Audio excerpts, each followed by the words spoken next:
السلام عليكم ورحمة الله وبركاته. الحمد لله وحده والصلاة والسلام على من لا نبي بعده أما بعد ትዳርና ህግጋቶቹ ከሀ እስከ ፓ የሚለው ፕሮግራማችን ሁለተኛውና የመጨረሻው ክፍል ነው። ባለፈው ሳምንት ዳሰሳችን የኒካህን አንገብጋቢነት፣ ዓላማውንና ጥቅሙን፣ ኒካህ ከሸሪዓ አንፃር ያለው ብያኔ ምን እንደሆነ፣ እንደዚሁ ለትዳር ያሰቡትን ሰው በምን መልኩ መምረጥና ማጨት እንደሚቻል፣ እዚህ ላይም ሊጠበቁ የሚገባቸው አደቦችና ስነ ስርዓቶችን፣ የኒካህን መስፈርትና መሰረቶቹን አይተናል። በስተመጨረሻም የወልይን ጉዳይ ዳሰናል። በቀጣይ ማህርና የሰርግ ዝግጅትን፣ በባልና ሚስት መሃል ሊኖሩ የሚገቡ ሊጠበቁ የሚገባቸው ሐቆችንና እንደዚሁ በመጨረሻም ፍችን እንደምናይ ገልጸን ቆመናል።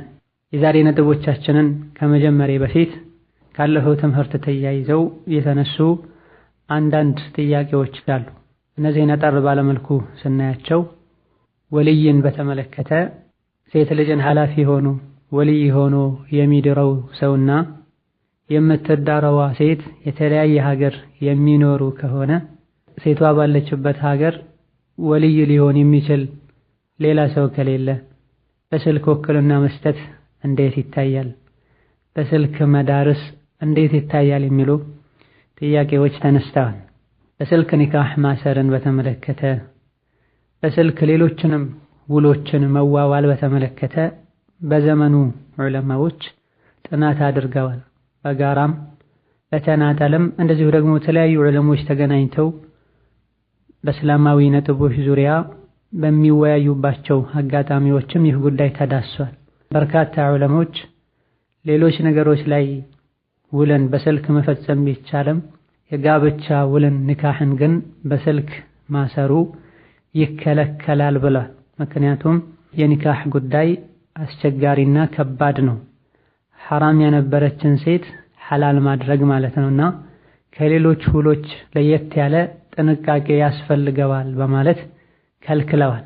ምክንያቱንም ሲገልጹ ብዙ ሰዎች የሌሎችን ሰዎችን ድምፅ አስመስለው የመናገር አቅም አላቸውና አባት ሳይሆን በስልክ አባት ነኝ ብሎ የሚናገርን ሰው ሊያመቻች ይችላል አላህን የማይፈራ ሰው። እንደዚሁ ደግሞ ምስክር ተብለው የተመረጡ ሰዎችንም ሊያመቻች ይችላል። ስለዚህ ይከለከላል ሲሉ ኢብኑ ባዝ ረሒመሁላህ ተዓላ እንዲህ አይነት ችግር እንደማይከሰት እርግጠኛ ከተኮነ ይቻላል ብለዋል። በስልክ ደውለው ኒካህ የሚያስሩ ሰዎች እነሱ ራሳቸው መሆናቸውን እርግጠኛ ከተኮነ፣ ወከዛሊክ የሚያገባውም ሰው እንደዚህ አይነት ተንኮል ይሰራል፣ ሌላ ሰው አዘጋጅቶ የሴቷ ኃላፊዎች ሳይሆኑ ኃላፊ ነን እንዲሉ ያደርጋሉ የማይባሉ አይነት ሰዎች ከሆነ የሚያገቡት፣ ወይም ደግሞ በጭራሽ የማታለልና የማጭበርበር ስራ አይኖርም ተብሎ እርግጠኛ ከተኮነ ቢታሰር ውክልና ቢሰጥ ምንም ችግር የለውም ይላሉ። ግዴታውና ዋጅቡ በአካል ማሰር ነው። አልፎ አንዳንድ ዑለሞች ሁሉ አይኑ የማያይ ሰው ምስክር ሊሆን አይችልም ይላሉ። እንደዚሁ ደግሞ ድር ያለው ተቀብያለሁ ሲባልም በአንድ ቦታ መሆን አለበት፣ በአንድ ሰዓት መሆን አለበት ይላል። የሴቷ ኃላፊ ልጄን እህቴን ድሬሃለሁ ካለ በኋላ ወዲያውኑ የሚያገባው ሰው ትዳሩን ጋብቻውን ተቀብያለሁ ባይልና መሃል ላይ ሰፊ ክፍተት ቢፈጠር ቢለያዩ ጋብቻው አይጸድቅም ይላሉ። ድሬያለሁ እንዳለ የሚያገባው ሰው ወይም ተወካዩ ተቀብያለሁ ማለት አለበት ይላል። በስልክ በሚታሰርበት ጊዜ በአንድ ቦታ ይሁኑ የሚለው መስፈርት አይሟላም፣ ይተያዩ የሚለው መስፈርት አይሟላም። እንደዚሁ ደግሞ ወዲያውኑ ዘውጃለሁ ድሬሃለሁ እንዳለ ተቀብያለሁ ላይልም ይችላል። ኢላኺሪ የሚሉ ስጋቶችን አንስተው ይከለከላል ያሉ ዑለሞች ስላሉ መሆን ያለበት በአካል ነው። ውጭ ሀገር ሆኖ እንዴት ነው የሚቻለው ያሉ እንደሆነ ሴቷ ኃላፊዎቿ ሀገር ውስጥ ከሆነ ያሉት የሚያገባው ሰው ቤተሰቦቹን ይላክ፣ አልያ ደግሞ ማንኛውንም ሰው ወክሎ ጋብቻ ኒካህ ተቀበልልኝ ብሎ ይንገረውና የሴቷ ቤተሰብ ጋር ተኬዶ ይታሰር ባሉበት ሀገር ላይ። ከዛ በኋላ ኒካሁ ሲያስር ኒካህ ታስሮላቸዋል ተብሎ ይነገራቸው ህይወታቸውን አብረው መምራት ይጀምራሉ። በየትኛውም መልኩ ይሄን ማድረግ የማይቻል ከሆነ ደግሞ የሴቷ ኃላፊ ህጋዊ የሆነ ትክክለኛ ውክልና ጽፎ ተፈርሞበት ማህተም ያለውን ውክልና የላከ እንደሆነ እንዲህ አይነቱ ችግር ይቀረፋል። ባጭሩ በስልክ መወከልም ይሁን ኒካህ ማሰር አስቸጋሪና የተለያዩ ችግሮችን ሊያመጣ የሚችል ከመሆኑ አንፃር መቅረቱ የተሻለ ነው። ባለንበት ጊዜ ይህ ችግር በየጊዜው ይታያል። አባት አላወቅኩም ይላል። አላህን የማይፈራው ባል፣ አላህን የማይፈራ ወንድ አባትሽን አናግሬ ወክሎኛል ይላል። አልያ ደግሞ ሴቷ እንድታገባ የሚፈልግ ዝምድና ያለው ሰው ከሚያገባው ሰው ጋር ተመሳጥረው አባቷን ኃላፊዋን ሳያናግሩ አናግረናል ይላሉ። አንዳንዴ ደግሞ ቀለበት ልታረግ ነው ብለው ያስፈቅዱታል። አባት ቀለበትና ጋብቻ የተለያየ እንደሆነ ነው የሚያውቀው። እኔ የፈቀድኩት ቀለበት እንድታደርግ እንጂ ኒካህ እንድታስር አይደለም ብለው የሚጋጩበት ሁኔታም አለ። የኒካህ ጉዳይ ላይ ጥንቃቄ ልናደርግ ይገባናል። እንደዚሁ ሽርክ የሚሰራ ሰው የሴት ልጅ ኃላፊ ሆኖ ኒካህ ማሰር ይችላል ወይ የሚሉ ጥያቄዎች ተነስተዋል። ሽርክ ሁለት አይነት ነው። ከእስልምና የሚያወጣ ትልቅ ሽርክ አለ። ሌላ ደግሞ መለስተኛ የሚባል ከእስልምና የማያወጣ የሽርክ አይነት አለ። ትልቁን ከእስልምና የሚያወጣውን ሽርክ የሚሰራ ሰው ከሆነ ኒካህ ማሰር አይችልም። እንደዚሁ ሶላት በመተው የከፈረ የምን ሶላት ነው ሶላት አያስፈልግም ብሎ አልያ ደግሞ ከማመንም ጋር ጭራሽ ሶላት የማይሰግድ ሰግዶ የማያቅ ሰው ከሆነ ያሰረው ኒካህ ትክክል አይሆንም። ከሱ ቀጥሎ ወዳለው ኃላፊ ይኬዳል። አያት እንዲያስር፣ ወንድም አጎት እንዲያስር ይደረጋል። አማ የሚሰራው ሽርክ መለስተኛና ጥቃቅን የሚባሉ ሽርኮች ከሆኑ ኒካህ ቢያስር ኢንሻአላህ ተዓላ ምንም ችግር የለውም። ሌላው በኒካህ ዙሪያ ብዙ ጊዜ ሰዎች ጥያቄ የሚያነሱት በስልክ ነው። ከዚህም አልፎ የራሳቸው ያልሆነውን ከኒካህ ጋር የተያዘ ጥያቄ ሰው ጠይቅልኝ ብሎኝ ነው ብለው ነው የሚጠይቁት። የኒካህን ጉዳይ በተመለከተ በመሰረቱ ሸሪዓ ፍርድ ቤት ተኬዶ ሁለቱ ባለ ጉዳዮች ቃዲን ጠጋ ብለው ነው ማናገር ያለባቸው። ይሄን እንኳ በምንም መልኩ ማድረግ ካልተቻለ ስደት ዓለም የሚኖሩ ፍርድ ቤት መሄድ የማይችሉ ሰዎች ከሆኑም ባለ ጉዳዮች ራሳቸው ዕውቀት ያለውን ሰው የሚያውቁትን ሰው ቀርበው ማናገር አለባቸው። ይሄንንም ማድረግ የማይችሉ ከሆነ ባለ ጉዳዮች ሁለቱ ራሳቸው ቀጥታ በአንድ ጊዜ የስልክ መስመር ላይ ተገኝተው ዕውቀት ያለውን ሰው መጠየቅ አለባቸው። ሁለቱ አንድ ላይ ሆነው መጠየቅ የማይችሉ ከሆነም ባለ ጉዳይ ራሱ ደውሎ ሊያናግር ይገባል።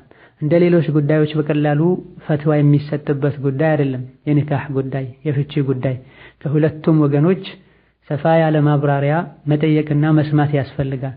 አንዳንዴ ሴቷ ተፈተሻል ማለት ፈልጋ የሆነ ያልሆነውን ትናገራለች። ወንዱም ትክክል ነህ እንዲባል ፈልጎ ያልሆነ መረጃዎችን ሰጥቶ ለሱ የሚጠቅም ፈትዋ ማግኘት ይፈልጋል። ባልም ሚስትም አላህን ሊፈሩ ይገባቸዋል። አለመግባባቶች ከተፈጠሩም ሁለቱም ሐቁን ሊናገሩ ይገባል። አማ ኒካህን የሚያክል ጉዳይ የራስ ያልሆነን ጥያቄ በስልክ የደወሉ መጠየቅ ያልሆነ ፈትዋ ተሰጥቶ ሐላል የነበረችው ሚስቱን ሐራም ናት እንድትባል ሐራም የሆነችበትን የተፈታችዋን አልተፈታችም እንዲባል ያደርጋል። ሰው የሌላን ሰው ጥያቄ ሲጠይቅ እሱ በተረዳው ያክል ነው የሚጠይቀው።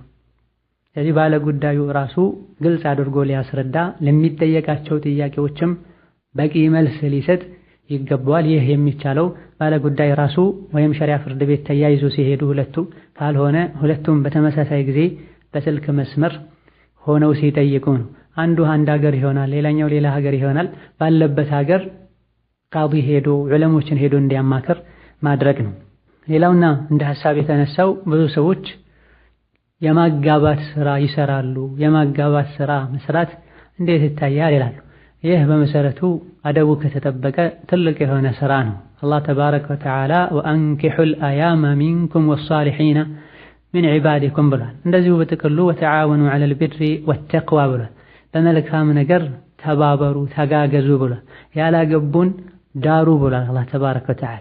ይህን በምንሰራበት ጊዜ እስላማዊውን አደብ ጠብቀን ከሰራ ነው፣ ለአላህ ብለን ካደረግ ነው፣ ሸሪዓውን አውቀን በሸሪዓ መሰረት ከተራመደን፣ በሸሪዓው መሰረት ከተጓዘን ትልቅ የሆነ ዒባዳ ነው፣ አጅር ያሰጣል። ወላኪን ለሁሉ የሚሳካ ነገር አይደለም። ሁሉ የሚሳካ ነገር አይደለም። ብዙዎቹ የተለያዩ ስህተቶች ውስጥ ይወድቃሉ።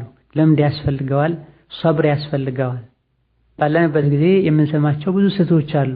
አንዲትን ሴት ከወደደቻት አንድ እህት ለዘመዷ ካሰበቻት ስለ ዘመዷ ያለ ያሌለውን ትነግራታለች። ብዙ ጊዜ ደግሞ ይዋሿታል። የሀገርሽ ልጅ ነው፣ እንደዚህ አይነት ሰው ነው፣ እንደዚህ አይነት ሰው ነው፣ እንደዚህ አይነት ሰው ነው ይሏታል። ምናልባት ይሄን ሁሉ የሚከቡትን ሰው ስለሱ ጥሩ የሚናገሩትን ሰው በስልክ ብቻ ነው የሚያውቁት፣ ወይም ደግሞ መልኩን ብቻ ነው የሚያውቁት። ውሎው ምን ይመስላል፣ የቤቱ ጸባዩ ምን ይመስላል፣ ዲኑ ምን ያክል ጠንካራ ነው የሚያውቁት ነገር የለም። ከዛ በኋላ ስልኳን አሳልፈው ይሰጡታል። ወይም ደግሞ የሱን ስልክ ለሷ ሰጥተዋት ደውይለት ተዋወቂው ይሏታል። በመሰረቱ በሸሪዓችን ሴት ልጅ ከባዕድ ወንድ ጋር መደዋወል የለባት። ሴት ልጅ ወንድን ማናገር የለባትም በቂ ምክንያት ካላት በስተቀር። እንደዚሁ ወንድ ልጅም ወደ ሴት መደወል የለበትም ያለ በቂ ምክንያት። ባለፈው ሳምንት በሰፊው እንደተብራራው ጋብቻን ሲያስቡ ቀጥታ ስልክ ያነሱ ሴት ጋር መደወል ወንድ ጋር መደወል ሳይሆን ወአቱል ቡዩተ ሚን አብዋቢሃ ነው የተባለው። ቤቱን በበሩ በኩል ግቡን የተባለው። ወልዶ ያሳደጋት አባቷን ጠይቅ፣ ወንድሟን ጠይቅ፣ ቤተሰቦቿን ጠይቅ። እማ በማጋባት ስም ምንነቱን የማያውቁትን ወንድ ለሴት ልጅ ጥሩ ሰው አድርጎ አሳይቶ ልቧ ውስጥ እንዲገባ አድርጎ ሐቂቃው ግን የዚህ ተቃራኒ ሆኖ የተገኘ እንደሆነ ሴት እህትን እንደመበደል ይቆጠራል። ብዙ ሰዎች ሲያወሩ ሰምቻለሁ። አኽላቁ መጥፎ የሆነን አልፎ ሁሉ ሱሶች ያሉበትን ሰው ጥሩ ሰው ነው፣ ኢማን አለው፣ የሀገርሽ ሰው ነው ተዋወቂው ብለው ስልኩን ሰጥተውኝ ተዋውቀን ተጋብተን ጥሎኝ ጠፋ፣ ገንዘቤን ወሰደብኝ፣ ደበደበኝ ኢላ ገይር ዛሊክ ይላል። የሚያጋቡ ሰዎች በአንደኛ ደረጃ አላህን ሊፈሩ ይገባቸዋል፣ እውነተኞች ሊሆኑ ይገባቸዋል። እንደዚሁ ደግሞ ትዳር የሚፈልጉ ሰዎችም ለትዳር ያላቸው ፍላጎትና ጉጉት ያልሆነ ነገር ውስጥ እንዲገቡ ሊያደርጋቸው አይገባም። አስተዋይ ሊሆኑ ቤተሰቦቻቸውን ሊያማክሩ፣ ጓደኞቻቸውን ሊያማክሩ ይገባል። ከማንም በላይ ሊያማክሩት የሚገባ ሰው ቢኖር በትዳር ዙሪያ ወላጅ አባት ነው፣ ወንድም ነው፣ አጎት ነው፣ አያት ነው። እኔ አፍራለሁ ነው የሚሉት ብዙዎቹ። ማፈር ደረጃ አለው፣ ገደብ አለው።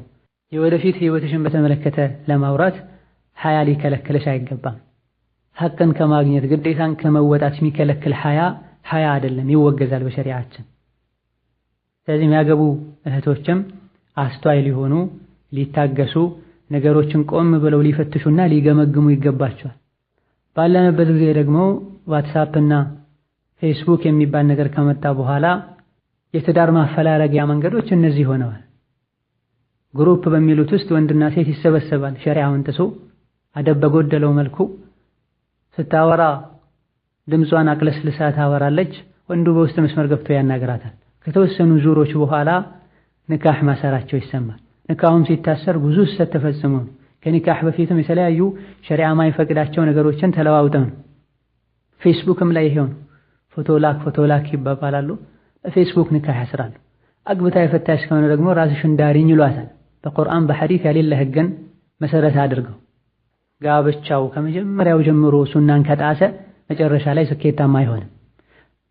ከጀምሩ ጀምሮ ግን በሸሪዓው መሰረት በሱናው መሰረት ከሆነ ኢንሻአላህ ተዓላ የሰመረ ይሆናል። ወከዛሊክ የሚያጋቡ ሰዎችም አንድ ወንድ የሆነችን ሴት ማጋባት ፈልጎ ጉዳዩን ሲጀምረው ከሚያጠፋቸው ጥፋቶች መሃል አንዱ ፎቶ ላክ ይላታል። ፎቶውን ወደሱ ትልካለች። ከዛ በኋላ እሱ ሊያገባት ወደ ፈለገው ሰው ያስተላልፋል። ይህ ሊሆን አይገባም። ምን ያክል በራስህ ትተማመናል? የአጅነቢ የባዕድ ሴትን ፎቶ ወደ አንተ ተልኮ አንተ ወደ ሌላኛው አካል ስታስተላልፍ ባለው መሃል አይንህን ሰበር ማድረግ ትችላለህ። ሸይጣን አያታለህም። አቅምህን ልታቅ ይገባህም።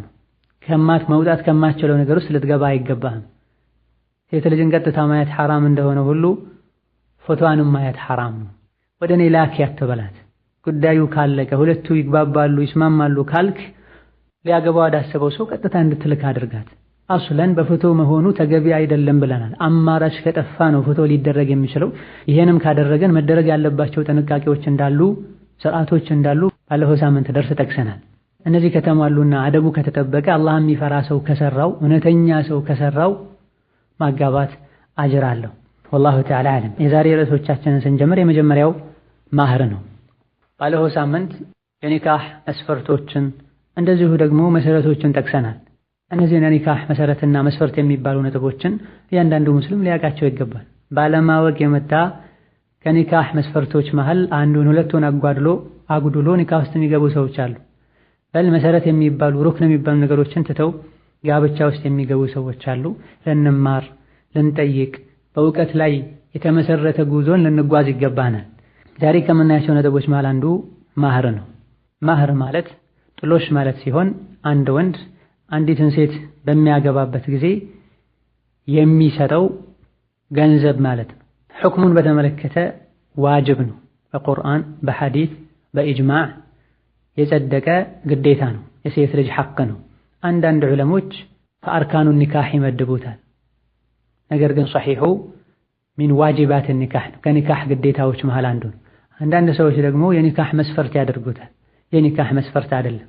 መስፈርት ማለት ጋብቻ ውስጥ ከመግባታችን በፊት ኒካህ ከመታሰር በፊት ማሟላት ያለባቸው ነገሮች ማለት ነው። ማህር ሳይሰጥ ኒካህ ማሰር ይቻላል። ነገር ግን አብረው እንደሆኑ መስጠቱ ግዴታ ይሆናል። ይሄን ያክል እንኳ ተብሎ ላይጠቀስ ይችላል። በኋላ ተስማምተው ይሄን ያክል ስጠኝ ልትለው ትችላለች። ወይም ደግሞ በሌላ መልኩ ለሱ አይነት ሴቶች የሚገባን ማህር ሊሰጧት ይችላሉ። ዘን ማህር ራሱን የቻለ ግዴታ ነው። ከኒካህ ሸርጦች ወይም መስፈርቶች መሃልም አንዱ አይደለም። ከአርካኖች ወይም ከመሰረቶቹ መሃል አንዱ አይደለም። ራሱን የቻለ ግዴታ ነው። ግዴታ መሆኑን በተመለከተ አላህ ቁርአኖችን አውርዷል። ነቢያችን ሐዲስን ተናግረዋል። ዑለሞችም ተስማምተዋል። ለሴቶች ማህራቸውን ስጧቸው ብሏል። ከዛ በኋላ ደስተኛ ሆነው ማህሩን ከመለሱ ከሰጡ ባልተቀብሎ ቢበላው ምንም ችግር የለም። አስገድዶ መውሰድ ግን አይችልም። እንደዚህ ነቢያችን ሰለላሁ ዐለይሂ ወሰለም ሲያገቡም ይሁን ሲድሩ ማህርን ሰጥተዋልም ተቀብለዋል። የሆነ ወንድ ማግባት ፈልጎ ነቢያችን ሰለላሁ ዐለይሂ ወሰለም ሊድሩት ፈልገው ማህር ምን ትሰጣታለህ ብለው ጠይቀውት ምንም እንደሌለው ነግሯቸዋል። اذهب التمس ولو خاتما من حديد ብለውታል። እንደው ከብረት የተሰራ ቀለበት እንኳ ቢሆን ፈልገህ አምጣ ብለውታል። ዋጋ ሊያወጣ የሚችል ነገር ሁሉ ማህር ይሆናል። ስለዚህ ማህር መስጠት ዋጅብና ግዴታ እንደሆነ ዑለሞች በሙሉ ተስማምተዋል። ምን ያክል ነው የሚሰጠው የሚለውን በተመለከተ ማህር ዝቅተኛው የሚሆን ከፍተኛው ገደብ የለው። ዋጋ ሊያወጣ የሚችል ነገር ሁሉ ማህር ይሆናል። ዝቅተኛው የብረት ቀለበት እንኳ ቢሆን፣ ከፍተኛው የተከማቸ ሀብት እንኳ ቢሆን፣ ላኪን ማህሩ መካከለኛ መሆን አለበት። ውድም መሆን የለበትም፣ እንደዚሁ ደግሞ በጣም ቅናሽም መሆን የለበትም። እዚህ ዙሪያ ሲናገሩ ሸይኹል ኢስላም ኢብኑ ተይሚያ ረሒመሁላህ ተዓላ ምን ብለዋል?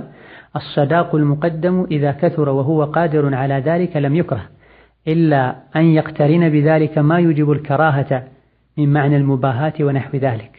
ቀድሞ የሚሰጥ ማህር አቅም ያለው ሰው በዛ አድርጎ ቢሰጥ ምንም ችግር የለውም፣ አይጠላም። የሚጠላውና ችግር አለው የሚባለው አገሌ ይሄን ያክል ማህር ሰጠ ብለው ሰዎች እንዲያወሩ ብሎ ለጉራ ከሆነ ይሄን ያደረገው ይሄን ይጠላል። አቅም የሌለው ሰው ከሆነና ችግር ላይ ወድቆ ከሆነ ማህሩን የሰበሰበው ብዙ ማህር መስጠቱ ይሄን ይጠላል፣ ከአቅሙ በላይ ስለተጨነቀ ማለት ነው።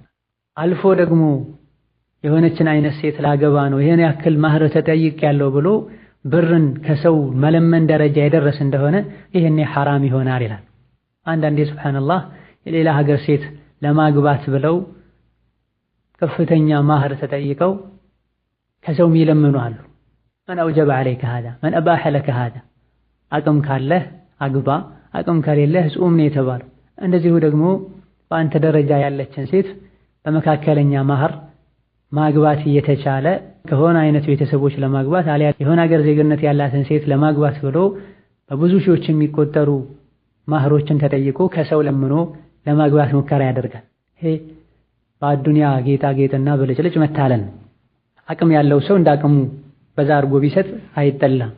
አቅም የሌለው ሰው ከሆነ ለወሬና ለዝና ብሎ ብዙ ገንዘብ ለመስጠት መሞከር የተጠላ ነው። አልፎ ሁሉ ለምኖ የሚያመጣው ከሆነ ሐራምም ይሆናል። ከማህሮች ሁሉ የተሻለው ዝቅተኛ ማህር እንደሆነ ነቢያችን ሰለላሁ ዐለይሂ ወሰለም ተናግሯል። አዕዘሙ ኒሳኢ በረከተን አይሰሩሁነ ሙእነተን ብሏል። ኢማሙ አሕመድና ኢማሙ አልበይሀቂ በዘገቡት ሐዲስ ማለት ከኒካሖች ሁሉ ከሴቶች ሁሉ የተባረከች ሴት ማለት ማህሯ የጋብቻ ጣጣዋ ዝቅተኛ የሆነ ሴት ናት ብለዋል አለይሂ ሰላቱ ወሰላም። ስለዚህ በተቻለን ያክል ማህር ላይ ድንበር ማለፍ፣ ሰርግ ላይ ድንበር ማለፉ ተገቢ አይደለም። በተለይ አቅም የሌላቸው ሰዎች ከሆኑ ከአቅማቸው በላይ ሊጠየቁ አይገባም። እንደዚሁ አቅም ያላቸው ሰዎችም ሌሎች ተስፋ እንዲቆርጡ የሚያደርግ አካሄድን ሊሄዱ አይገባም። ከሚያገባው ሰው ማህር ብቻ አይደለም የሚጠበቀው፣ ብዙ የሚጠበቁበት ነገሮች አሉ። የተለያዩ የሚጠብቁት ወጪዎች አሉ። ባለንበት ጊዜ ደግሞ ሐራም ረክሷል፣ ሐላል ደግሞ ውድ የሆነ መጥቷል።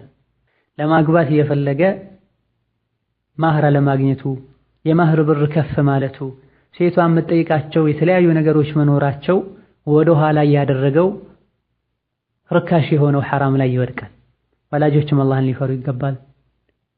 ሴት እህቶችም አላህን ሊፈሩ ይገባል። ወጣቱም አላህን ሊፈራ ይገባል።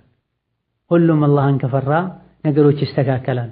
እነሆ ዑመር ብን አልኸጣብ ረዲየላሁ ዐንሁ በዚህ ዙሪያ ሲናገሩም ብለዋል፣ አላ ላ ቱጋሉ ፊ ሱዱቅ ኒሳእ ፈኢነሁ ለው ካነ መክሩመተን ፊ ዱንያ አው ተቅወን ዐንደላህ ካነ አውላኩም ቢሃ ረሱሉላህ ሰለላሁ ዐለይሂ ወሰለም።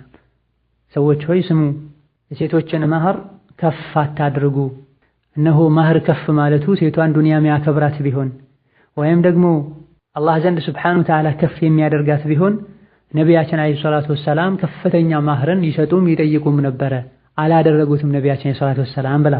አንዳንዴ ከፍተኛ ማህር ተጠይቆ ያህን ማህር ተቸግሮ አግኝቶት ካገባት በኋላ ውስጡ ላይ ሁሉ ሌላ ነገር ሊፈጠር ይችላል።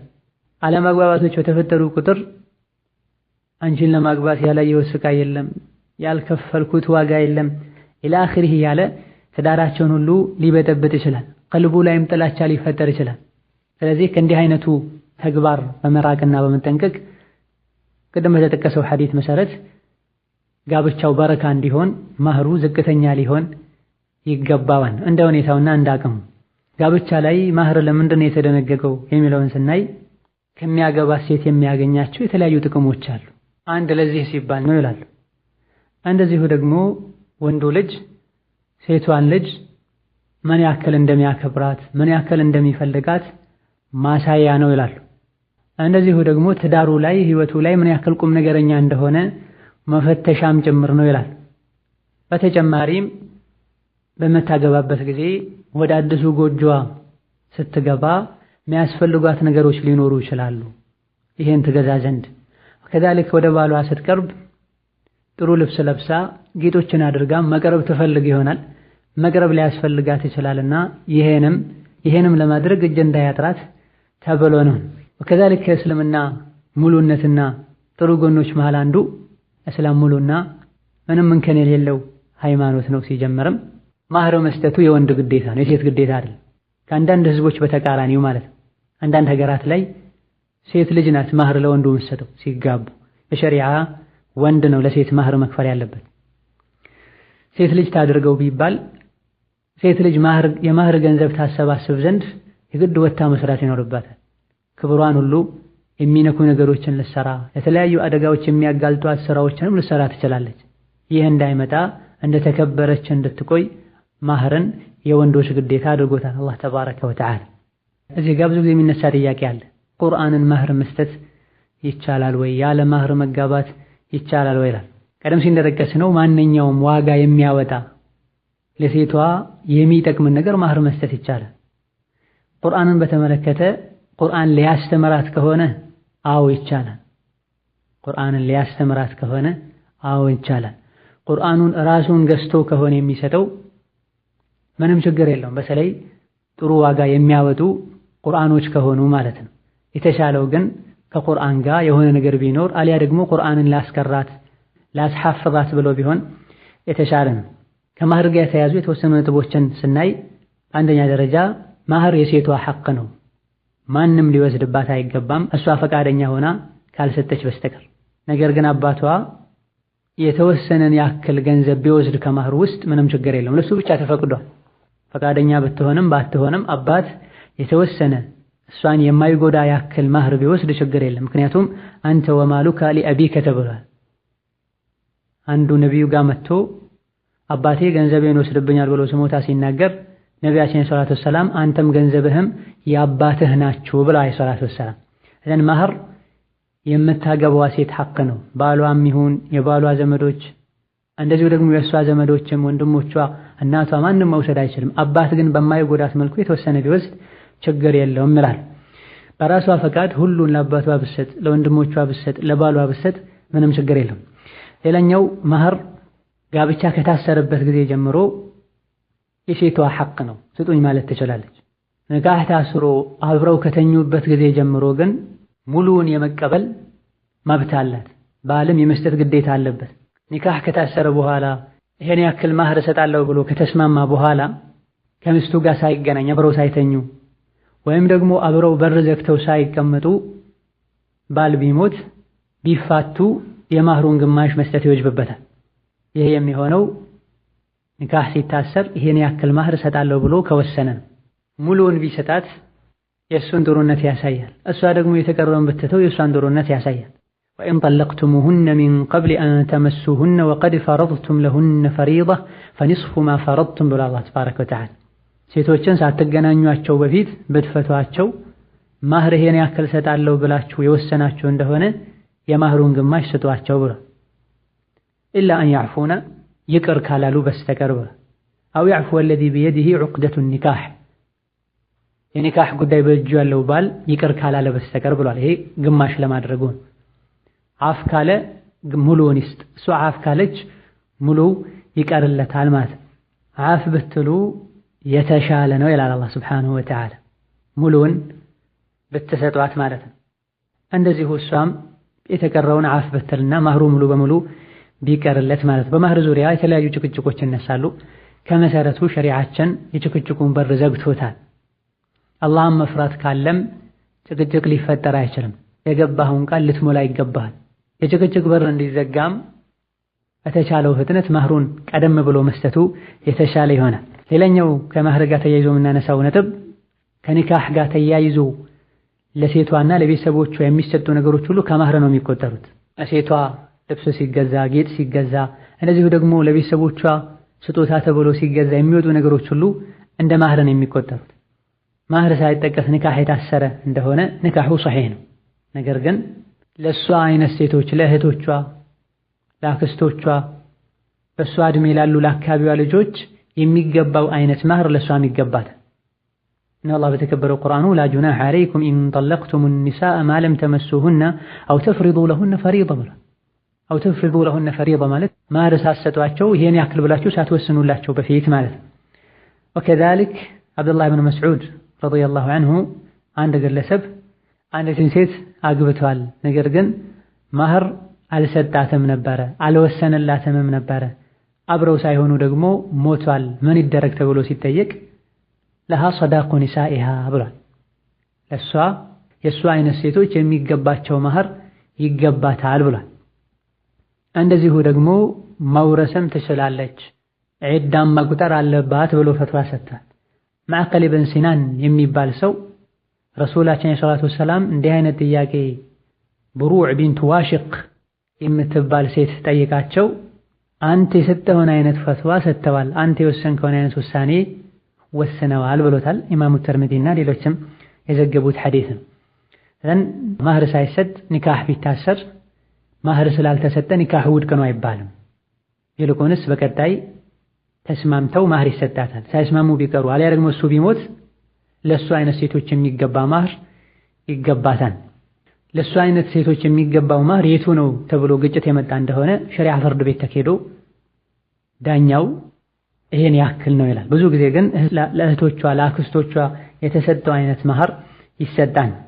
ወከዛሊክ አንዲት ሴት ልጅ ኒካህ ከታሰረ በኋላ ማህሬን በእጄ ሳታደርግና የራሴ የሆነ ቤት ሳታመቻች በፊት ካንተ ጋር ለመኖር ፈቃደኛ አይደለሁም አሊያ ደግሞ ለመተኛት ፈቃደኛ አይደለሁም ብትል በሸሪዓ አትከለከልም፣ መብቷ ነው።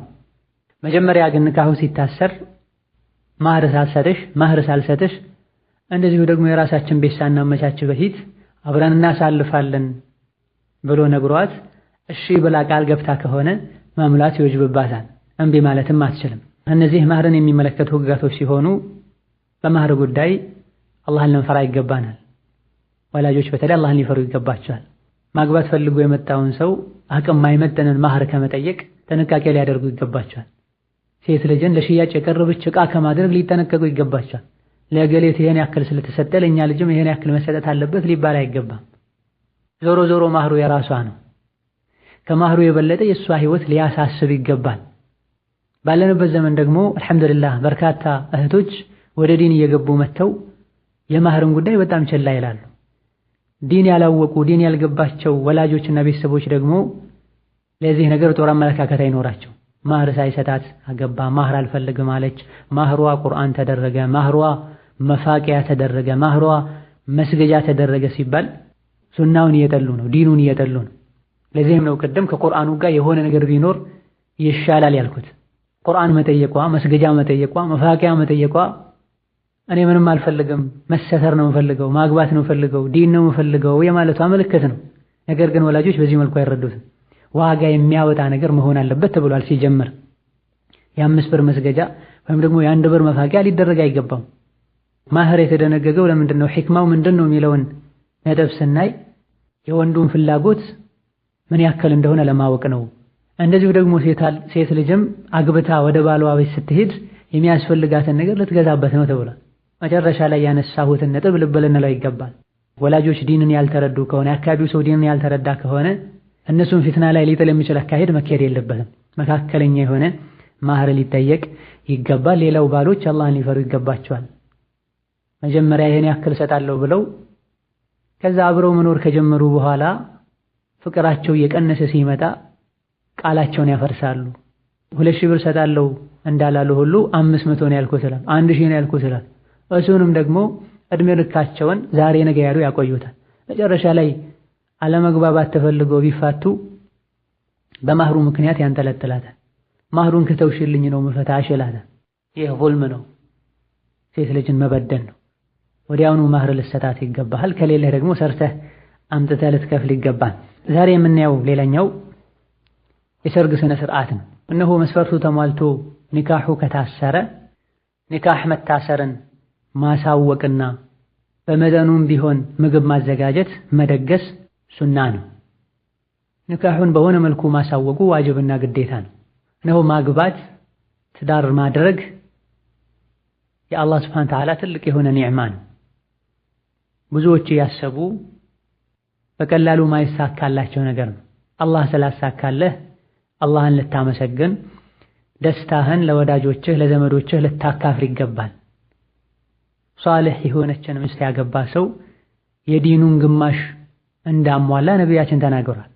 ኢማሙ ሐኪም ጠበራኒ ዘግበውት አልባኒ ሐሰን ባሉት ሐዲስ ከአነስ ብኑ ማሊክ መን ረዘቀሁ ላሁ እምረአተን ሷሊሐተን ፈቀድ አዓነሁ ዐላ ሸጥሪ ዲኒሂ ፈልየተቂላህ ፊሸጥሪ ልባቂ ብላ።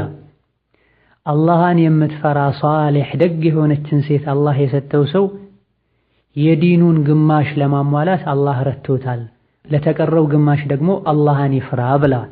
ይህን ሐዲስ ብዙ ጊዜ እንሰማዋለን። ነገር ግን በዚህ መልኩ አይደለም ሰዎች የሚያስተላልፉት። ማግባት የዲን ግማሽ ነው ሲሉ ነው የምንሰማው። ላኪን ነቢያችን ኢምራአተን ሷሊሐተን ብላ፣ ሷሊሕ የሆነች ደግ የሆነች ሴት ብላ። ይኸው እንዲህ አይነትን ትዳር አላህ የወፈቀው ሰው እንደዚሁ ሴቷም እንዲህ አይነት ትዳር አላህ የወፈቀው ሰው ሊደሰት ይገባዋል። ለቀሪው ደግሞ አላህን ሊፈራ ይገባዋል። አላህ ጥሩን ውለታ የዋለለት ሰው አላህን ሊያመሰግን ይገባል፣ ሊደሰት ይገባዋል። ቁል ቢፈድሊላሂ ወቢረሕመቲሂ ፈቢዛሊከ ፈልየፍረሑ ተብሏል። ካመሰገናችሁኝ ጨምርላችኋለሁ ብሏል። ነው ያገባ ሰው ደስታውን ሊገልጽ ይገባዋል። ቤተሰቦቹን፣ ዘመዶቹን፣ ጓደኞቹን ሰብስቦ የአቅሙን አርዶ ሊያበላ ይገባዋል። በዚህም አዲስ ህይወት መጀመሩን፣ የቤተሰብ ኃላፊ መሆኑን፣ ከሴት ጋር ቢታይ እንኳ ሌላ ነገር እንዳይጠረጠር ያገባ መሆኑን ይታወቅለት ዘንድ ሰርግ መሰረግ አለበት። ሕክሙን በተመለከተ ሱና ነው ሰርግ መሰረግ። የሆነ ነገር ምግብ ሰርቶ ቤተሰብን፣ ዘመድን፣ ጓደኛን መጥራት ሱና ነው። የተወሰኑ ዑለሞች ዋጅብ ነው ብሏል። ነብዩ ሰለላሁ ዐለይሂ ወሰለም አውልም ወለው ቢሻትን ስላሉ አብዱራህማን ብን ዐውፍ በመባል የሚታወቀው ታላቁ ሰሓቢ ረዲየላሁ ዐንሁ ነብዩ ሰለላሁ ዐለይሂ ወሰለም ሁኔታው ተቀያይሮባቸው ሽቶ ተቀብተው ሲያዩት ምንድን ነው ብለው ሲጠይቁት አግብቼ ነው አላቸው። ይህን የነብዩ አውልም ወለው ቢሻትን በጉን ካርደህ ቢሆን ሰርግ ሰርግ ብለውታል አለይሂ ሰላቱ ወሰላም። እንደዚሁ ደግሞ ነብዩ ሚስቶቻቸውን ሲያገቡ እንደ አቅሙ እንደ ሁኔታውም ቢሆን ሰርገዋል። ከሚስቶቻቸው መሃል አንዳንዶችን መንገድ ላይ ጉዞ ላይ ሆነው ሁሉ አግብተው በጊዜው በነበረው ሁኔታ ሰርግ ተሰርጓል። እንደዚሁ ዘይነብን ሲያገቡ አውለመ ቢኹብዝን ወለሕም ቂጣና ስጋን አዘጋጅተው ሰዎችን ጋብዘዋል አለይሂ ሰላቱ ወሰላም። ላኪን ራጅሑ ዋጅብ ነው ሳይሆን ሱና ነው። አቅም ያለው ሰው ቢያንስ በግ ሊያርድ ይገባዋል። ጥሩ አቅም ያለው ሰው በሬ አርዶ ቢያበላ፣ ግመል አርዶ ቢያበላ ለጉራ እስካልሆነ ድረስ ምንም ችግር የለው። ይህም የሚዘጋጀው ሰርጉን የሚሰረገው ኒካህ ከታሰረበት ጊዜ ጀምሮ መሆን ይችላል። ሁሉም እንደ አቅሙ ሊሰርግ ይገባዋል።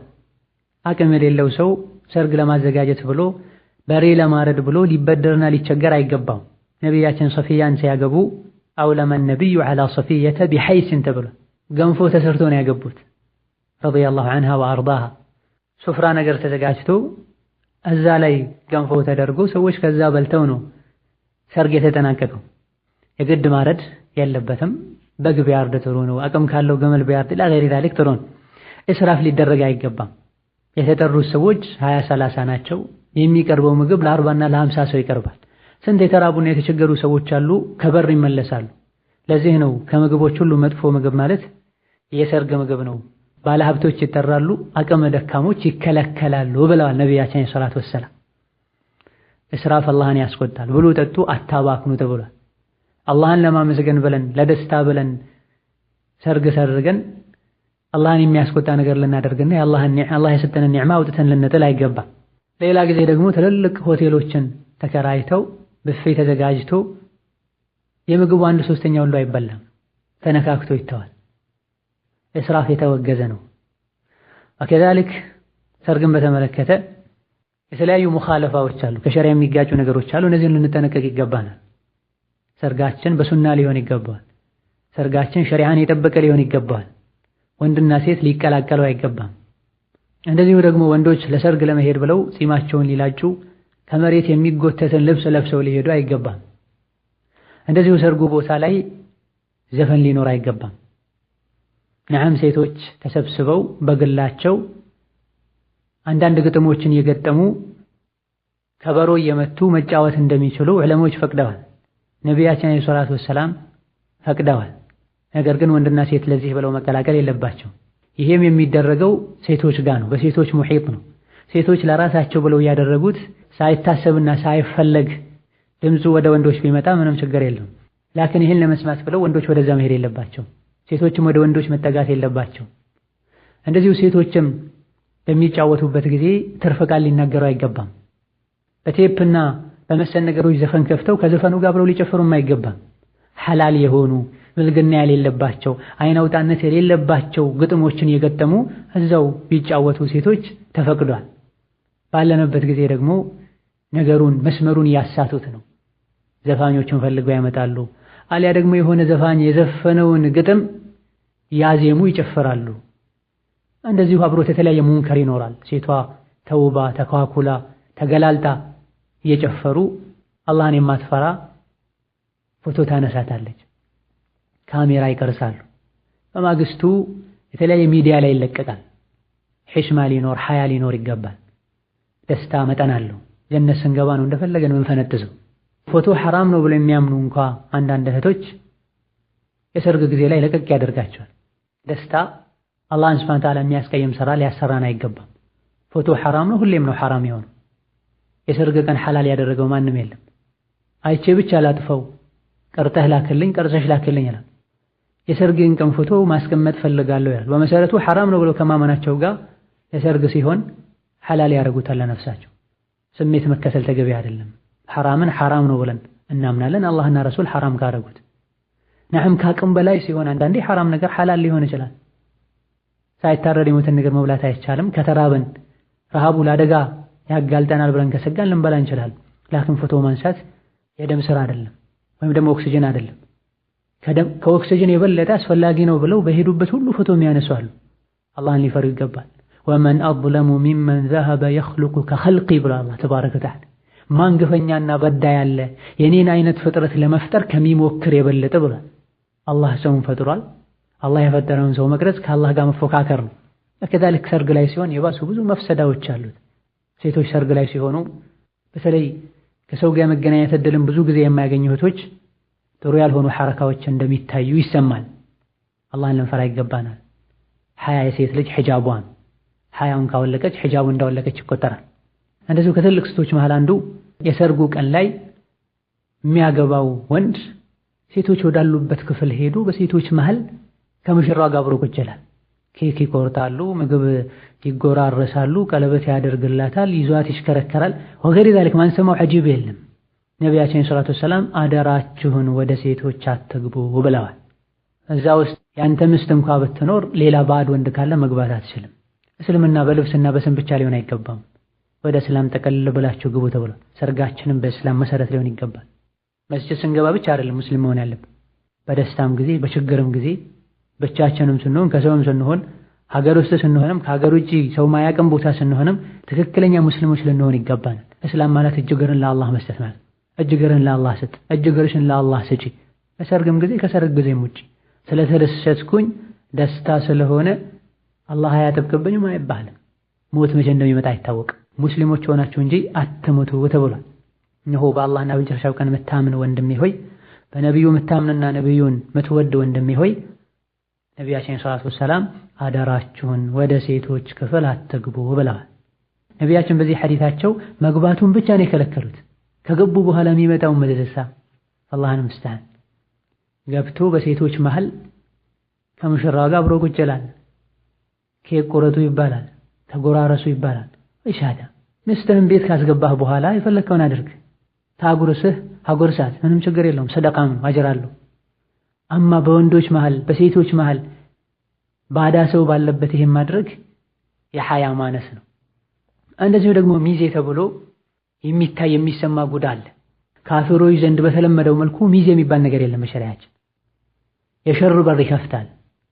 በል ብዙ ወጣቶች ሲያወሩ እንደምንሰማው ማግባት የፈለገ ወንድ የሆነ ጊዜ ላይ የሚያገባ ሙሽራ ሚዜ መሆን አለበት። ወንዱ የሚያገባት ሴት ጋር አብረው የሚመጡ ሚዜዎች አሉ፣ እዛ ላይ መምረጥ ይችላል። ላኢላሃ ኢለላህ። ወንዱ ወደ ሴት አትግባ ተብሎ እንደተከለከለ ሁሉ ሴቷም ወደ ወንድ አትግቢ ተብላ ተከልከላለች። ሚዜ ተብላ 3 ቀን 4 ቀን ሙሉ ከወንድ ጋር ስትተሻሽ ትውላለች። ከወንድ ጋር ስትቀልድ ስትስቅ ትውላለች። ከሙሽራው ጋር ካገባው ሰው ጋር ሚዜ የሚሉት ነገር አብሮ ይኖርም አይኖርም የሙሽራዋ ሚዜዎች ባሏ ባለበት ሊገቡ አይገባቸው። አረ ከመግባት አልፎ ሌሎች ነገሮች እንደሚደረጉ ነው ሰዎች የሚያወሩት። ሙሽራዋ የሚኻደማት ሰው የሚንከባከባት ሰው ካስፈለገ ባሏ ከቤተሰቦቹ መሃል እህቱን ያምጣ፣ የእህቱን ልጆች ያምጣ፣ ወንድሙን ልጆችን ያምጣ። ለሱ አጅነቢ የማይሆኑ ሴቶችን ያምጣ። አማ ባዕድ የሆነች አጅነቢ የሆነች ሴት ሚዜ በሚል ስም ሽፋን ከሙሽራው ጋር ከጓደኞቹ ጋር አብሮ አንድ ክፍል መቀመጥ፣ መቀለድ፣ መሳቅ፣ መጫወት ለዚህ ተብሎ የተሰራ የፊትና ከሩቅ የሚጣራ ሰውነትን ውጥርጥር አድርጎ የሚይዝን ልብስ ለብሶ መመላለስና መንሸራሸር ቀጥታ ከረሱል ጋር ሰለላሁ ዐለይሂ ወሰለም መጋጨት ነው። የሚለብሱት ልብስ ፈተና ነው። ተኳኩለው ሽቶ ተቀብተው ከሙሽራዋ ተመሳሳይ ሆነው ነው የሚቀመጡትም ሄደው የሚመጡትም። ይሄ ሁሉ የዝሙትን በር ይከፍታል። የአይን ዝሙታል፣ የምላስ ዝሙታል፣ የጆሮ ዝሙታል። ይሄ ሁሉ ሚዜ በሚሏቸው መሃል መፈጠሩ አይቀርም። ወከዛልክ ለዚሁ ብለው ቬሎ ተከራይተው ለብሰው ይመጣሉ። ለሁለት ለሶስት ሰው የቬሎ የክራይን ዋጋ የሚከፍለው እማ ባል ነው እማ የሚያገባው ወንድ ነው ወይም ደግሞ ሴቷ ናት። አንድን በዲን የሌለን ነገር ሰዎች ሲፈጥሩ የተለያዩ ጉዳቶች አሉት። እሱን ተከትሎ የሚመጡ ብዙ መዘዞች አሉ። ምንም አቅም የሌለውን ወንድ የሚዜ ቬሎ ነው ወይም ልብስ ተከራይ ይሉታል። አስለን ቬሎን በተመለከተ ዑለሞች ማለት ኺላፍ አለበት። መተው የተሻለም የተጀመረው ከምዕራባውያን ነው፣ ከነሱ ያመሳስላል። ሙሉ ሒጃብም አይደለም ሴት ለሒጃብ ማድረግ አለባት ብለው ዑለሞች ከልክላ። ከተደረገም ከሆነም የፈቀዱ ዑለሞችም ከሴቶች ጋር ቁጭ ባለችበት ጊዜ ብታደርግ ችግር የለውም፣ ዓዳ ነው። ከካፍሮች ያመሳስላል የምንለው ከእምነት አንፃር ከለበስነው ካደረግነው ነው። ባለንበት ጊዜ ሆኖ ሙሽተረክ ሆኗል። የሙስሊሙም የካፍሩም ሆኗል። የካፍሩ ብቻ መለያ አልሆንም። ስለዚህ ቢለበስ ችግር የለውም ያሉ ዑለሞች አሉ። ይሄም ከሆነ ከሴቶች ጋር ቁጭ ባለችበት ጊዜ ነው። አማ ከቤት ስትወጣ ወደ ባሏ ቤት ስትሄድ ሒጃቧን ልታደርግ ይገባል። ሙስሊሞች ነን፣ በሁሉም ነገር ሙስሊም መሆን አለብን። እድኹሉ ፊ ሲልሚ ካፈ ተብሏል። ወደ እስላም ሙሉ በሙሉ ግቡ ተብሏል። ጁምዓ ቀን ሙስሊም ሆናለሁ፣ እሁድ የሰርጌ ቀን ከነገሌ መሳሰላለሁ ሊባል አይገባም። በሀከዛ በዚሁ አጋጣሚ ሰርጋችን ጁምዓ ቀን ቢሆን የተሻለ ነው። እሁድ የሙስሊሞች የረፍት ቀን አይደለም። የሙስሊሞች የረፍታቸው ዒዳቸው ጁምዓ ነው። ከዚህ ሁሉ አልፎ አንዳንድ ዑለሞች ጁምዓ ቀን ኒካህ ማሰር፣ መስጂድ ውስጥ ኒካህ ማሰር ሱና ነው እስከ ማለት ደርሰዋል። ነገር ግን መስጂድ ውስጥ ማሰር የሚለው የመጨረሻው የሐዲቱ ክፍል ضعيف ነው ብሏል ዑለሞች። መስጂድ ውስጥ ማሰሩ ወይም ደግሞ መስጂድ ውስጥ ገብቶ የኒካህ ፕሮግራም ማካሄዱ ይሄን ያክል ሱና ነው አንልም። ጁሙዓ ቀን ማሰሩ ግን የጁሙዓን በረካ እንዲያገኝ ያደርጋል። በተለይ ከአስሩ በኋላ ከሆነ ዱዓ መቅቡል የሚሆኑበት ወቅት ነው ብለዋል። አልመህም ይሄን ኢዕቲማድ ባላደርገውም በጁሙዓ ቀን ማድረግ ከተቻለ የተሻለ ነው። በእሁድ በአይሁዶች በነሷራዎች እረፍት ቀን ከምናደርገው ማለት ነው። ለሰርግ ሰዎችን መጥራትና መጋበዝ ሱና ነው ብለናል። ለሰርግ የተጠራ ሰው ግን እሺ ብሎ መሄድ ግዴታ አለበት። መሄድ ግዴታ የሚሆነው ቀጥሎ ያሉ መስፈርቶች ከተሟሉ ነው። አንደኛው መስፈርት ለሰርጉ ዕለት ከተጠራ። አንዳንድ ሰዎች ነገሩን ያሰፉታል። ከጋብቻው 2-3 ቀን በፊት የተለያዩ ነገሮችን ያደርጋሉ። ከጋብቻው በኋላም እንደዚሁ ለሳምንት የተለያዩ ነገሮችን ይደግሳሉ። ዝግጅቶች ይኖራሉ። ዋጅብ የሚሆነው በሰርጉ ዕለት ከተጠራ ነው። ሁለተኛው መስፈርት ለሰርግ የጠራው ሰው ሙስሊም ከሆነ። ሙስሊም ያልሆነ ሰው ለሰርግ ከጠራ መሄድ ግዴታ አይሆንም። መሄድ የማይቻልበት ሁኔታ ሊኖር ይችላል። ብዙ ጊዜ የሙስሊም ያልሆኑ ሰርጎች በበላ በሙሲባ በሙንከራት በወንጀል የተሞሉ ስለሚሆኑ ማለት ነው። ሶስተኛው መስፈርት የጠራው ሰው በወንጀለኝነት የታወቀ መሆን የለበትም። ይህን ወንጀል የሰራ ሰው በሸሪያችን አክሩፉት የተባለን ወንጀል በመስራት የታወቀ መሆን የለበትም። ኸምር ቤት ያለው፣ ኸምር የሚጠጣ፣ ዘፋኝ የሆነ ሌሎችም በእስልምና የተከለከሉ ከባባድ ወንጀሎችን በይፋ የሚሰራ ተው ተብሎ ያልተወና በዚህ ወንጀሉ የሚታወቅ የሆነ ሰው ሰርግ አዘጋጅቶ ናቢል እሺ ማለት ግዴታ አይሆንም። አራተኛው መስፈርት በስምና በግል ከጠራ ነው መሄድ ግዴታ የሚሆነው። አማ የሆነ ቤት ላይ የሆነ ሰዎች በተሰበሰቡበት ጁሙዓ ወይም እሁድ ላገባ ነው ሰርግ ጠርቻችኋለሁ ቢል አይወጅብብህም። ሙሐመድ ለሰርግ ጠርቼሃለሁ ና፣ አብዱላህ ለሰርግ ጠርቼሃለሁ በዚህ ቀን ና ብሎ በስም እማ ቀጥታ እማ ደውሎ ወይም ደግሞ መጥሪያ ካርድ ከሰጠ መሄድ ይወጅባል። መስጂድ ውስጥ ገብቶ ላገባ ነው ሁላችሁንም ጋብዣችኋለሁ ቢል በግለሰብ ደረጃ አይወጅብበትም። አምስተኛው ሸርጥ የሰርጉ ስነ ስርዓት ውስጥ ወንጀል ከሌለ፣ ወንጀል ካለ አይወጅብበትም። ጋብቻው ላይ የሰርጉ ስነ ስርዓት ላይ ኸምር የሚጠጣ ከሆነ፣ ዘፈን የሚዘፈን ከሆነ፣ ሌሎችም ግልጽ የሆኑ ወንጀሎች እዛ ላይ ካሉ መሄድ አይወጅብም። አላሁመ ኢላ አለመሄዱ ሙሉ በሙሉ ዝምድና እንዲቆረጥ የሚያደርግ ከሆነ ገባ ብሎ ፊቱን አሳይቶ ቢወጣ የተሻለ ነው የሚሉ ዑለሞች አሉ። አለመሄዱ ዝምድናን የማይቆርጥ ከሆነ መሄድ አይችልም ይላል። መሄድ የሚወጅብበት ሰው ሊኖር ይችላል። እንደዚህ ወንጀል ምኖርበት ተናግሮ የሚያሰማ ሰው ከሆነ በመሄዱ ሙንከሩ የሚቀር ወንጀሉ የሚቀር ወንጀሉ የሚቀንስ የሚጠፋ ከሆነ ተናግሮ የሚያሰማና ያለው ወንጀል የሚወገድ ከሆነ እንዲህ አይነት ሰው ከተጠራ መሄድ ይችላል። ዋጅብም ሊሆንበት ይችላል። እነዚህ መስፈርቶች ከተሟሉ ለሰርግ ከተጠራ የመሄድ ግዴታ አለብህ፣ ዋጅብ ነው። ነቢያችን ሰለላሁ ዐለይሂ ወሰለም ሸሩ ጣዓሚ ጣዓሙል ወሊማ يمنعها من يأتيها ويدعى إليها من يأباها ومن لا يجب الدعوة فقد عصى الله ورسوله ብለዋል ኢማም ሙስሊም በዘገቡት ሐዲስ። ከምግብ ሁሉ መጥፎ ምግብ የሰርግ ቤት ምግብ ነው። የሚፈልገው ሰው ይከለከላል፣ የማይፈልገው ሰው በግድ ይጠራል። ያኒ ሀብታሞች ችግር የሌለባቸው ሰዎች በግድ ነው ይባላሉ። መተው መብላት የሚፈልጉ ደግሞ ከብር ይመለሳሉ። ومن لا يجب الدعوة فقد عصى الله ورسوله ተጠርቶ እሺ ብሎ ያልሄደ አላህና ረሱልን አምፀዋል ብለዋል። ስለዚህ ለሰርግ ጥሪ መልስ መስጠትና መሄድ ዋጅብ ነው። ዋጅብ የሚሆነው ከላይ የተጠቀሱ መስፈርቶች ከተሟሉ ነው። ሴቶችን መሄድ ይችላሉ ከተጠሩ። ነገር ግን መስፈርቶች ሊሟሉ ይገባል። ባሏን አስፈቅዳ ልትወጣ ይገባል። ሄዳ እዛ ልታመሽና ልታድር አይገባም። እዛ ሄዳ አላህን ከማይፈሩ ሴቶች ጋር ተቀላቅላ ቀልቧ ደርቆ የተለያዩ መጥፎ ንግግሮችን ሰምታ መጥፎ ነገሮችን አይታ የምትመጣ መሆን የለበትም። እነዚህ መስፈርቶች ከተሟሉ መሄድ ይቻላል። ሌላኛው ከሰርግ ጋር ተያይዞ ያለው ጋብቻን ማሳወቅ፣ ሰርግን ማሳወቅ የሚል ነጥብ እዚህ ላይ መነሳት አለበት። ነቢያችን ሰለላሁ ዐለይሂ ወሰለም አህሊኑ ኒካህ ብለዋል። ኒካህን ይፋ አድርጉ አሳውቁ ብለዋል። ኒካህ የሚታወቀው አንደኛ ኒካህ ሲታሰር በነበሩ ሰዎች አማካኝነት ሊሆን ይችላል። ኒካህ የሚታሰርለት ባል ካለ፣ የምታገባዋ ሴት ኃላፊዋ ካለ፣ ከነሱ ጋር ሁለት ምስክሮች ካሉ እነሱን አትንገሩ ደብቁ ካልተባሉ መባል የለበትም ብለናል ባለፈው ሳምንት። ኒካሁ ታውቋል ማለት ነው። ኒካህ ሲታሰር የነበሩ ሰዎች ወጥተው ያወራሉ። አባት ልጄ እንዳልኩኝ ይላል። የመሰከሩ ሰዎችም እገሌ ያገባ ብለው ማብራታቸው አይቀርም። በዚህ መልኩ ይታወቃል። ይሄ በቂ ነው ያሉ ዑለሞች አሉ። ሌሎች ደግሞ ይሄ በቂ አይደለም፣ የግድ ኒካህ መታወቅ አለበት፣ ሰርግ ተዘጋጅቶ ጎረቤት ዘመድ መጠራት አለበት። በተለይ ጎረቤቶች ምንም ሳያሳውቅ ዝም ብሎ ኒካህ አስሮ የሆነችን ሴት በማታ ወይም ደግሞ በሆነ መልኩ ማንም ሳያቃምጥቶ አስገብቶ የጎረቤት ሰዎች ያዩት እንደሆነ ለተወሰነ ጊዜም ቢሆን መጠርጠራቸው አይቀርም። ወንጀለኛ ይሆናሉ በዚህ መጥፎ ጥርጣሬያቸው ማለት ነው። ነብዩ ሰለላሁ ዐለይሂ ወሰለም ከዚህም አልፎ ከበሮ ምቱ ብለዋል። ኒካህ ላይ ጋብቻ ላይ አዕሊኑ አኒካሐ ወድሪቡ ዐለይሂ ብዱፍ ብለዋል።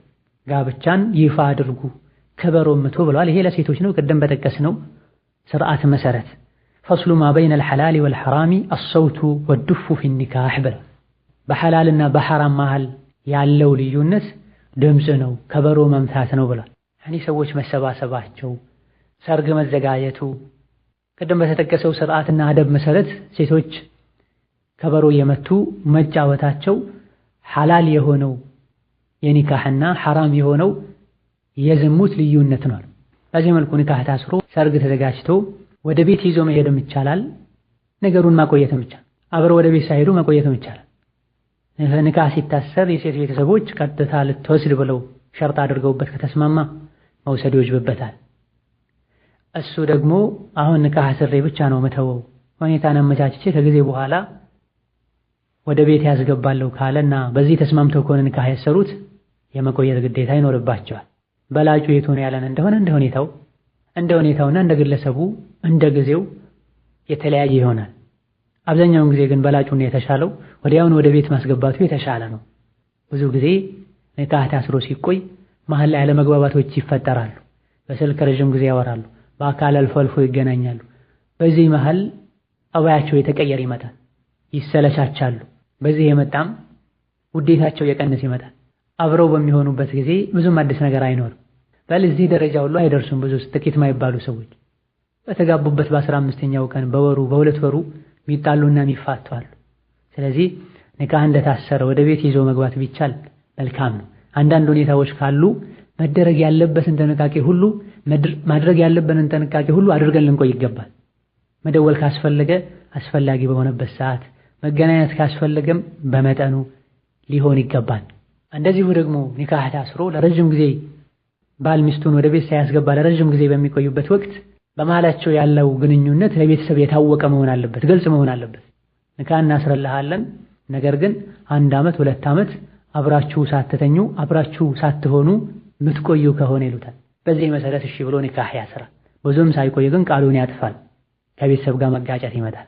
ሌላ ጊዜ ደግሞ እርግዝና ሊከሰት ይችላል። ምናልባት ማግባቱንም ብዙ ሰዎች ላያውቁ ይችላሉ። እሷንም ኒካህ ማሰር ብዙ ሰው ላያውቅ ይችላል። ኒካህ ብቻ ነው የታሰረው። በቤተሰብ በኩልም ተዘጋጅቶ ተደግሶ ላይሆን ይችላል። ስታረግስ የሴቷ ስም ሊጠፋ ይችላል። ከጊዜ በኋላ ሐቁ ሊወጣ ይችላል በርግጥ። ስለዚህ በቃላችን ልንገኝ በቃላችን ልንጸና ይገባናል። በተለይ ከኒካህ ጋር የተያዙ ቃሎች የጠበቁ ናቸው። ነቢያችን ሰለላሁ ዐለይሂ ወሰለም በተናገሩት መሰረት እንዲህ ላደርግ፣ በዚህ ጊዜ ልንጋባ፣ እስከዚህ ድረስ በዚህ መልኩ ላቆያት ብለህ ቃል ከገባ ያን ሁሉ ቃል መምላት ግዴታ ይሆንብሃል። ሀዳ ወላሁ ተዓላ አዕለም። ሐቂቃ ዛሬ እናጠቃላለን ብለን ነበረ። ኡማውን በብዛት ያነጋገረ ያለ ጉዳይ ከመሆኑ አንፃርና ውስብስብ ያሉ ብዙ ነገሮች ስላሉ የተለያዩ ነገሮች ውስጥ የገባሁኝ ከዚህ በላይ መሄድ አልቻልኩም። ስለዚህ በአንድ ኦዲዮ ያልቃል ተብሎ የተጀመረው ርዕስ ከሁለትም አልፎ 3ኛ ፕሮግራም ሊያስፈልገው ይችላልና ለዛሬ በዚህ እናቁምና ሳምንት በአላህ ፈቃድ የባልና ሚስትን ሐቅ በከፊል ምክንያቱም ካሁን ቀደም በዚህ ዙሪያ 2 ኦዲዮዎች ተለቀዋል። ከዛ በኋላ ሰፋ ያለ ማብራሪያ የሚያስፈልገው ፍቺና ከፍቺ ጋር እንደዚሁ ከረጃዓ ጋር የተያዙ ነጥቦች ናቸው። ሳምንት ወይም ደግሞ ከዛ በኋላ ቀጥሎ ያለው እሁድ ላይ ይሄን ምንዳስበት ፕሮግራም ይኖረናል። አሰሉላህ بمنه وكرمه أن يرزقنا حياة طيبة سعيدة إنه على كل شيء قدير وبالإجابة جدير وصلى الله وسلم وبارك على عبده ورسوله محمد والسلام عليكم ورحمة الله وبركاته.